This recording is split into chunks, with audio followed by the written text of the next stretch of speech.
Terkadang kita ini merasa kondisi kita sedang terpuruk sekali. Padahal di luaran sana banyak orang yang kondisinya jauh lebih buruk dari kita. Lalu jika ada yang bertanya, bagaimana cara membangkitkan rasa optimisme dan rasa husnudzon kepada Allah Subhanahu wa Ta'ala?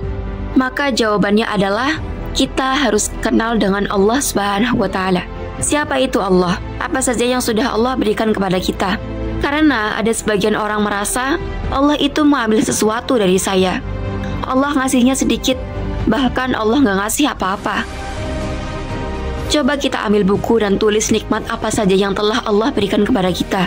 Tentu tak akan bisa kita tulis semua. Minimal itu membantu kita untuk mengenal Allah. Mata yang kita pakai untuk melihat sekarang, telinga yang kita pakai untuk mendengar, mulut yang kita pakai untuk bicara, kita hampir gak mensyukurinya. Kata Ustadz Dr. Syafiq Riza Basalamah, orang itu baru akan bersyukur biasanya kalau nikmat itu hilang. Kalau nikmat itu masih ada, merasa bukan nikmat. Kita lebih condong merasa terpuruk karena kehilangan pekerjaan, di PHK misalnya, hutang menumpuk, lingkungan toksik dan lainnya. Kita merasa nikmat itu hilang, lebih cenderung pada ujiannya dibanding nikmat yang sudah Allah kasih. Coba bayangkan teman-teman, ada orang yang kena sakit ginjal misalnya, tubuhnya sakit. Kemudian orang yang kena kanker harus kemo berkali-kali yang rasanya begitu menyakitkan.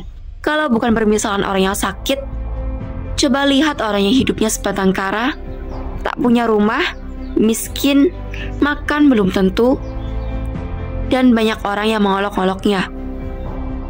Kita perlu bersyukur teman-teman, bersyukur kepada Allah Subhanahu wa Ta'ala. Terus bagaimana cara berhusnudzon kepada Allah? Maka kita perlu sadari kalau yang disebutkan tadi adalah ujian dari Allah Subhanahu wa Ta'ala untuk melihat siapa yang bersyukur dan siapa yang bersabar. Kemudian sadari juga bahwa ujian kita itu sedikit dibandingkan dengan nikmat yang Allah berikan kepada kita. Musibah itu hanya sementara teman-teman. Coba kita lihat kepada orang yang lebih buruk hidupnya dari kita, sehingga kita akan bersyukur kepada Allah Subhanahu wa Ta'ala. Ada orang yang merasa hidupnya susah karena nggak bersyukur. Selalu bilang, aku susah. Akhirnya susah beneran hidupnya. Kuncinya bersyukur teman-teman. Kebaikan dan nikmat Allah nggak bisa kita hitung. Sebagaimana firman Allah Subhanahu wa Ta'ala dalam Quran Surah An-Nahl ayat 18, yang artinya, dan jika kamu menghitung-hitung nikmat Allah, niscaya kamu tak akan dapat menentukan jumlahnya. Sesungguhnya Allah benar-benar Maha Pengampun lagi Maha Penyayang. Kalau kita berusaha menghitung nikmat Allah, gak bakal bisa kehitung karena saking banyaknya.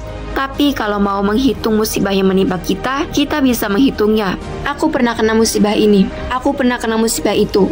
Kita bisa hitung teman-teman. Tapi kalau nikmat, tidak bisa kita hitung. Allah Maha Penyayang, Allah menyayangi kita teman-teman.